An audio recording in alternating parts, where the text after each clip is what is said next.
Hello, dear friends. Hello. My name is Darina Blogina. And I'm Sebastien. Hello, Hi. Sebastien. How are you I'm good. today? Very good. The weather is great. Yeah. I suppose. Yes, so what are we going to play today? Even though I brought the piece. Even though you brought the piece. We are going to do something a little special. Well, in the sense that we haven't done it before on the show. It's a premiere. It's a premiere.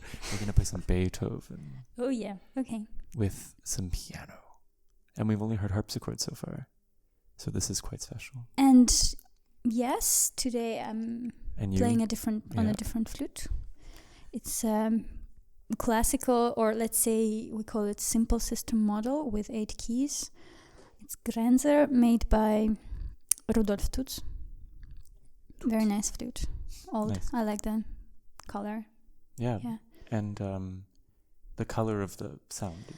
Yes, because it's he used the grenadilla, the dark wood, and it's maybe it's a bit louder than the Baroque flute. I would say so. Definitely. Yeah, but also the construction is a bit different. Mm-hmm. Yeah. And so let's say it's a pre-boom system flute. Sure. And is this wrong? Lots of air passes through it. No? Or what is the speed of air that you need to use for it? I think it's a bit more air than you would normally use for the Baroque flute. Great. Yeah. And it's at a different pitch.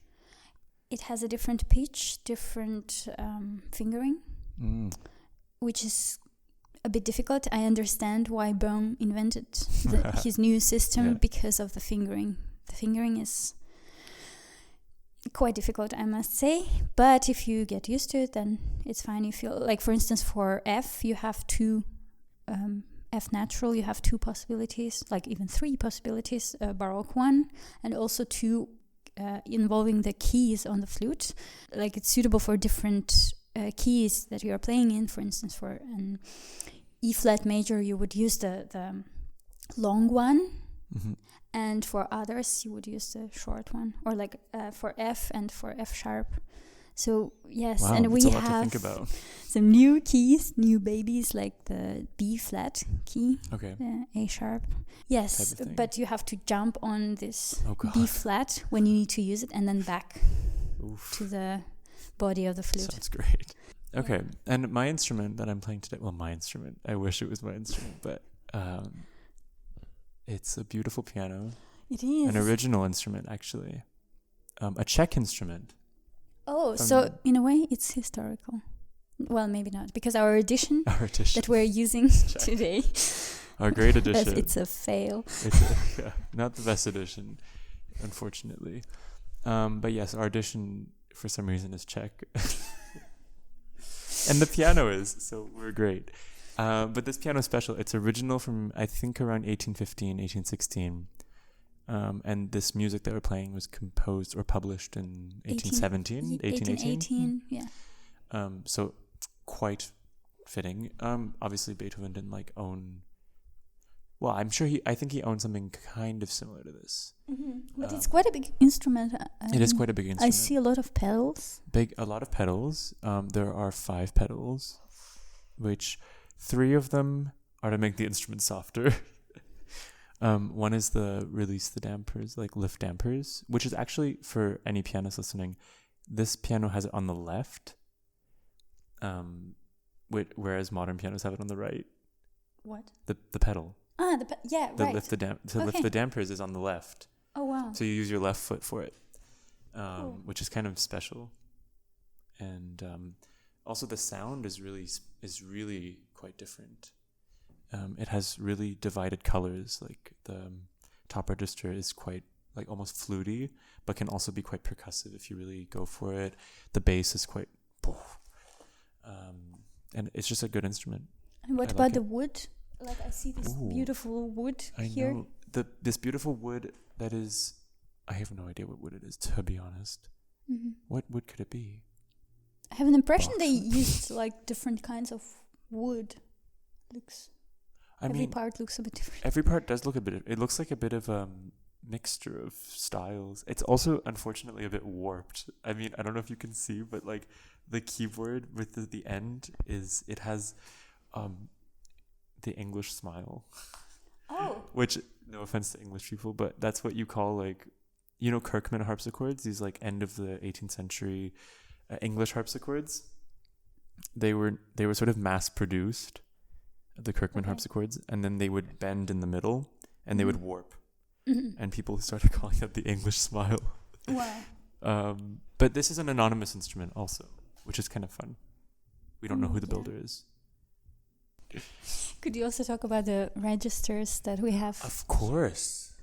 So on the far left, we have what's called the bassoon stop, which is a very special stop.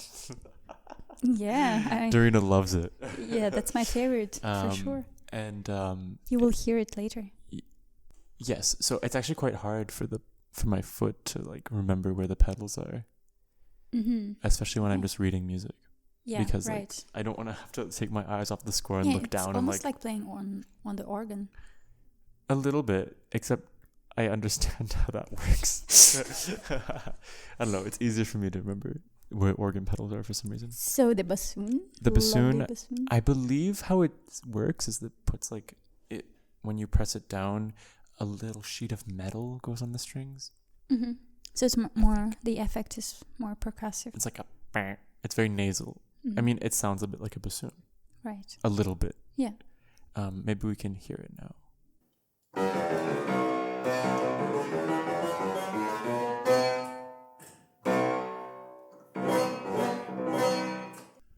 And then we have the damper pedal, normal, on the left though, so you'll hear that later. Then we have 3 pedals to make things softer. So one is the una corda, pretty normal. It just sort of shifts the. I don't know how the mechanism in this piano works, but basically it's only playing 2 strings or 1 string.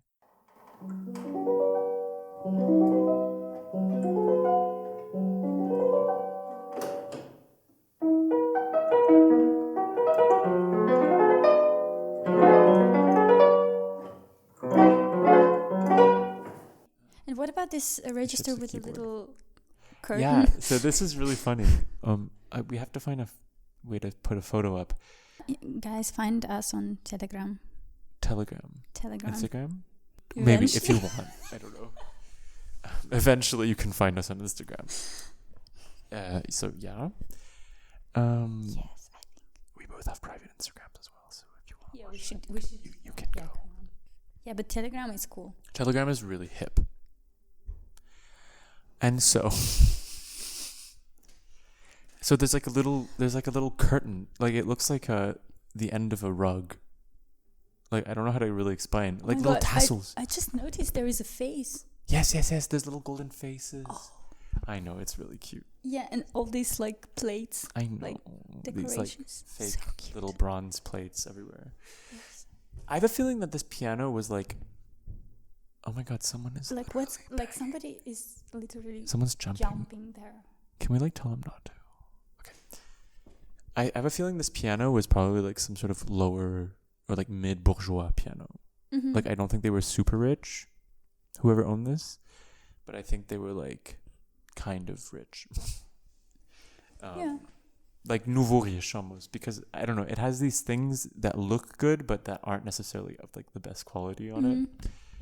And the fact that it warped also. But it survived until now. So it survived until now. Quality is quite good. It depends who looked after it actually, I guess. Okay. I don't know how it was. I think it was probably restored. But I really don't know.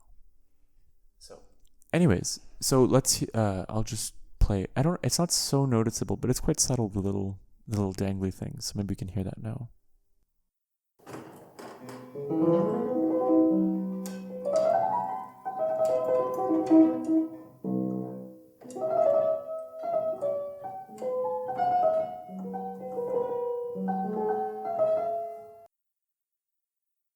What are we going to play? We have this collection Opus written by Beethoven. 107. Yes. 10 variierte Themen für Flöte und Klavier. We are going to play the number 3. True. So Which is a Russian air. yes. Yes, right. But all of these in the collection are all national airs. There's Scottish, Polish, right? No, Polish. Ukrainian. Ukrainian? Russian. Yeah. Wait. How many pieces are in this book? 10. It's 10.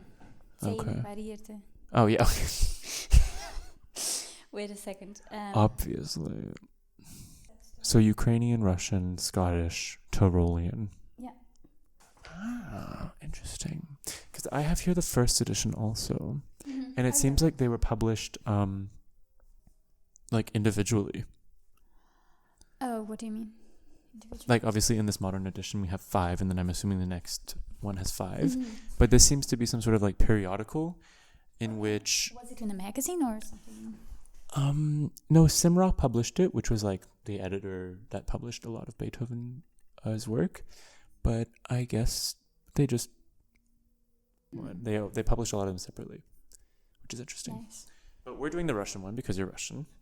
Not because of that. No, it's just I just opened that and I thought, oh, maybe. And also a student of mine plays this set of variations. Oh. Yeah, a little girl. A little. But variations as a genre, it was Variations. very, very popular Very popular. back then in the 19th century. And Everyone Beethoven. created a set of variations sure. at least. Yeah.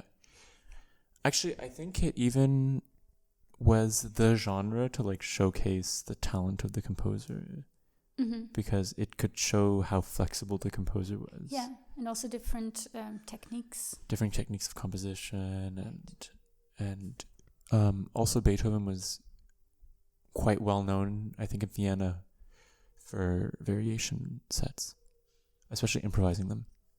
Oh, improvising, yeah. Improvising Wow. them. So do you think it's a written out improvisation? This piece? I don't think so, because it seems like there's a little bit of quote unquote orchestration going on. Mm-hmm. So it does seem like he wrote it out. Mm-hmm. And I mean, yeah. But I think it's also, I mean, you say that it's quite simple for the flute without this like modern edition. Mm-hmm. But I think that's kind of like the purpose of these pieces. And I know that that's actually a thing, that there would often be piano sonatas with, or variations, with other instrument ad libitum.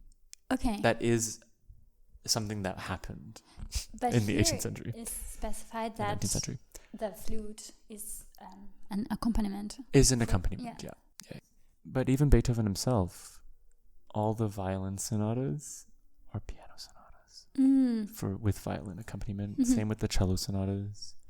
I'm not sure about the A major and C major, but I know the G minor, like the earlier ones for cello, are for piano with cello accompaniment. Mm-hmm. Yeah. Yeah, that's interesting. Yeah. The role of the piano and the pianist was maybe more important at that time than all this instrumentalism. What have we done? But it's a good question actually to discuss the gender roles in music. For sure. I mean, also because it's for flute, and flute was famously an instrument for the man. I know. And the piano was an instrument for the lady. But what about all these virtuoso players like Chopin and Liszt and all of these Yeah, guys? but they come from a different tradition. Mm-hmm. And I think. And that's also a time when the piano world started to change. But you still had these great female virtuosos in the 19th century. Like Clara Wieck, mm-hmm. Schumann, Yeah. if you will. Fanny Mendelssohn. Yeah. A lot of students of Clara Schumann. Mm-hmm. Who actually, very special, we still have recordings of theirs. Mm-hmm. We actually do have recordings of Clara Schumann students. Okay. Alicia, no. And It's a really good for our one. viewers, Yeah. so if you know some female flute players, please comment. Yes. Leave a comment. with Please. The name. If you know any female flute players. But you mean from the 19th century? Yes, in the 19th century. You know, I don't know any. Okay. So moving on. Let's look at the music. We have a theme, which you don't recognize, you told me. even though it's from Russia. Volkslied aus Klein Russland. Yeah, no, I don't It's think. Klein Russland. Yeah, like in the 19th century they called, like, for instance, do you know this writer Gogol from the 19th century? Yes. So he comes from it's Ukraine, but that's why you say Ukraine. I see. I understand. Yeah. So very interesting. So cute little theme. Mm-hmm. Very simple little accompaniment on the piano in 2 voices, and you are just sort of commenting on. Yeah, and then we have a few variations. But this variation number 2, I see there is no left hand at all. No, there isn't. It's like a little dialogue. It's like a little dialogue. Actually, wait. I'm so confused. Actually, no. You're gonna hate this, but in the original edition, you actually touch it. Oh no! But I how is know. it written? Like you're just written. It's for me. It's the same as it's written in this modern edition. But it's everything in the right hand, or is it? It's divided? right, left. Yeah. Okay. Yeah. Oh, okay. Yeah. Nice. That's really funny. Yeah. I guess this flute player felt left out. Yeah. Whoever edited this felt left out and was like, I can't be alone for this one variation. In true flute player fashion. Yeah, I can see his pain here. Yeah, exactly.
I think maybe we should demonstrate that. Yeah, for sure. We should definitely. Yeah, we have to. Come on. It's just, but also, like, you know, I mean, we could talk all day about edition making, and we should not. But I just want. Yes. It's just there's this like, there's no preface. I mean, at least if the flute player, you know, discussed and debated and argumented their point of view, could have explained his point of view and his exactly choice. It's always the matter of choice, right? And just to like defend it, and also to let us know that this is not the original. That would be polite. That would be polite to say the least, because yeah.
Oh my God. Wow, you really.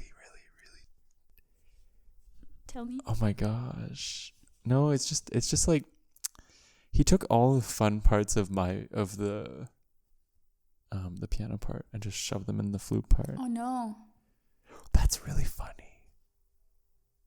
Wow. Okay, so it really is a piano piece, because actually when you first showed this to me, I was like, oh wow, it's very flute forward, and that surprises me from Beethoven, because in anything that he writes for piano, it's always a little difficult, at least. And I saw this and I was like, wow, okay. Yeah, so this adagio, we should demonstrate this one as well. Yep. Yes, and oh my God, you have such a long trill, or maybe it's written for flute, trill. Like actually maybe bar 131. What? Bar number 131. It's you. Oh. There's no trill. Oh, it's just a long note. It's just a long note. Okay. Interesting suggestion from the editor. Yeah. Okay. Fun. And then the last movement, that's a fugue. The fugue. Very funny fugue. It's not real. It's not real. It's fake. Yes. It's sort of real, actually.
Maybe we could talk directly about the last movement, about the fugue.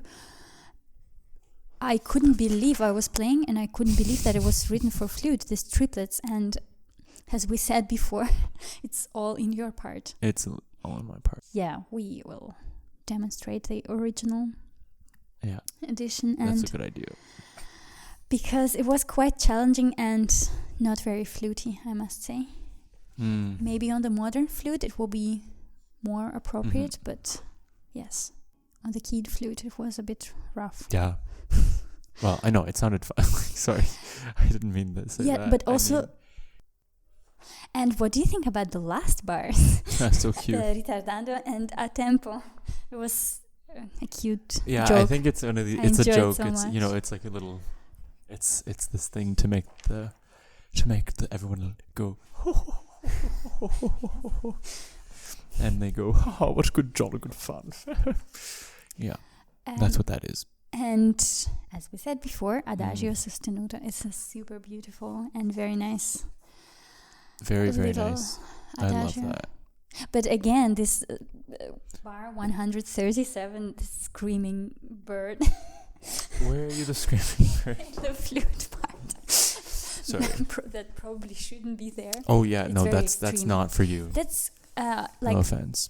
That's almost the highest note in the range of the simple system traverso. In the adagio variation, you would never use this kind of extreme. Yeah. Also for notes. this music, which was probably published for amateurs, right? You probably wouldn't have these like for sight reading. Yeah, for sight reading, exactly. You probably wouldn't give them like the highest note possible on the instrument.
I enjoyed very fun. much. Me too. Yeah. I love this. I love playing cheeky music like this. Yes, and I love the style. That's my favorite. Mm-hmm. Yeah, not too serious. Not too serious. Well, yes, but also I just love this period of time. Thank you very much for listening. Thank you. I'm kind of got used to your singing at the end. That you don't have to. Beethoven could write in so many styles. That's a little bonus for the people who... A little bonus? Because Beethoven was born in Bonn. Right. Yeah, yes. That was a pun, sorry.